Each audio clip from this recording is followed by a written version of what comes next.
একটি ছেলে একটি মেয়েকে খুব পছন্দ করত, কিন্তু ছেলেটি কিছুতেই তার মনের কথাগুলো বলতে পারছিল না। একদিন খুব সাহস করে মেয়েটিকে তার মনের কথাগুলো বলে দিল। মেয়েটি কিছু না বলেই চলে গেল। কয়েকদিন পর তারা একে অপরের ভালোবাসার সাথে জড়িয়ে পড়ল, কিন্তু তাদের ভালোবাসা বেশি দিন টিকল না। ছেলেটি মেয়েটির সাথে কথা বলা বন্ধ করে দিল। মেয়েটি ছেলেটির জন্য খুব চিন্তা করতে লাগলো, কি হয়েছে ওর। কিছুদিন পর মেয়েটি দেখলো ছেলেটি অন্য একটি মেয়ের সাথে, আর ওকে দেখে না দেখার ভান করে চলে গেল। তখন মেয়েটি খুব কষ্ট পেয়ে অঝরে কাঁদতে শুরু করলো। মেয়েটি পরে ভাবলো, যদি তার ভালোবাসা সত্যি হয় তাহলে ছেলেটি আবারও তার কাছে ফিরে আসবে। তার কয়েকদিন পর ছেলেটি আবারও তার কাছে ফিরে আসলো। মেয়েটি তাকে না বলেনি, কারণ মেয়েটি ওর অপেক্ষায় ছিল। মেয়েটি তার ভালোবাসা আবারও ফিরে পেল। কয়েকদিন পর ছেলেটি আবারও মেয়েটিকে ছেড়ে চলে গেল। মেয়েটি এবার অনেক কষ্ট পেয়ে শক্ত হলো। তাকে ভুলে যাওয়ার চেষ্টা করলো, কিন্তু পারল না। প্রতি রাতে মেয়েটির চোখের পানি ঝরে। মেয়েটির জীবনে খুব কষ্ট নেমে আসলো। তার মধ্যেই মেয়েটির বিয়ে ঠিক করলো তার বাবা মা। মেয়েটি ছেলেটিকে ভোলার জন্য বাবা মায়ের কথা মতো বিয়ে করে ফেললো, কিন্তু মেয়েটি কিছুতে ওই ছেলেটিকে ভুলতে পারছিল না। মেয়েটির হাজবেন্ড খুব খারাপ ছিল, বাসায় খুব রাত করে ফিরত, নেশা করত আর মেয়েটিকে খুব মারত। সব কষ্ট সহ্য করে মেয়েটি থাকতে পারছিল না। মেয়েটি শেষ সম্বল তার হাজবেন্ড, সে তারও ভালোবাসা পায় না। মেয়েটি যেন একটি জেলখানায় এসে পড়েছে, তাকে দেখার মতো কেউ নেই।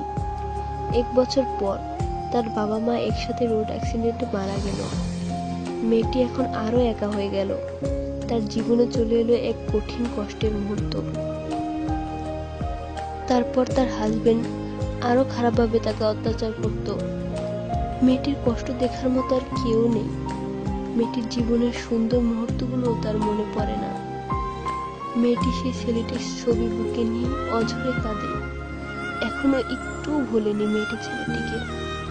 একদিন মেয়েটি খুব অসুস্থ হয়ে পড়ল। তারপর তার হাজবেন্ড তাকে নিয়ে হসপিটালে ভর্তি করলো। মেয়েটিকে দেখে ডাক্তার অবাক হয়ে গেল। এত সুন্দর একটি মেয়ে দেখে মনে হয় তার জীবনে কোনো সুখ নেই। মেয়েটিকে ডাক্তার চেক আপ করে দেখলো মেয়েটির 2টি কিডনি ড্যামেজ হয়ে গেছে। ডাক্তার খবরটি বলার জন্য কাউকে পেল না। মেয়েটিকে গিয়ে বলল, তোমার 2টো কিডনি ড্যামেজ হয়ে গেছে। মেয়েটি শুনে একটু কষ্ট পেল না। মেয়েটি ডাক্তারকে বলল, সত্যি? ডাক্তার বলল, হ্যাঁ। মেয়েটি ঠিক তখনই হেসে বলল, জানেন এটা আমার কাছে কত খুশির খবর। ডাক্তার অবাক হয়ে চলে গেল। মেয়েটির হাজবেন্ড তাকে বাসায় নিয়ে গেল। মেয়েটি তার হাজবেন্ডকে বলল, তুমি আমাকে আমার বাড়িতে দিয়ে আসবে? আর তুমি তো জানোই আমার অবস্থা, তুমি নতুন একটি বিয়ে করে নাও, আমি আমার বাসায় গিয়ে থাকি।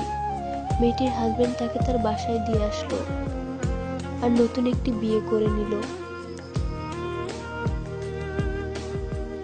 মেয়েটি বড্ড একা হয়ে গেল, কেউ নেই তার পাশে। মেয়েটি খুব যত্ন করে একটি ডায়েরি লিখলো তার সেই ভালোবাসার মানুষটিকে দেবার জন্য। মেয়েটি তার মনের কথাগুলো সব লিখে রেখেছিল ডায়েরিতে। মেয়েটির ইচ্ছে ছিল মরার আগে তার প্রিয় মানুষটিকে একটি বারের জন্য দেখতে, কিন্তু তার সেই ভাগ্য হলো না। মেয়েটি তার এক বান্ধবীকে বলল ডায়েরিটা ওই ছেলেটিকে দিতে। মেয়েটির কথা মতো ওই ডায়েরিটা ছেলেটিকে পৌঁছে দিল। কিন্তু সেই দিনটা ছিল ছেলেটির বিয়ে, তাই খুব ব্যস্ত থাকার কারণে সে ডায়েরিটার দিকে মনোযোগ দিতে পারল না। সেই ডায়েরিটা তার ঘরে রেখে দিল। এদিকে মেয়েটি প্রচন্ড অসুস্থ। হাসপাতালে নেবার পথে মেয়েটি মারা গেল। ছেলেটি তার নতুন জীবন শুরু করলো।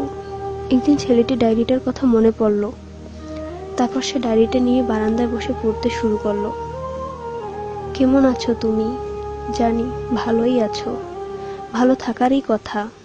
আমি সবসময় দোয়া করি তুমি যেন ভালো থাকো, কষ্ট কখনো তোমাকে ছুঁতে না পারে।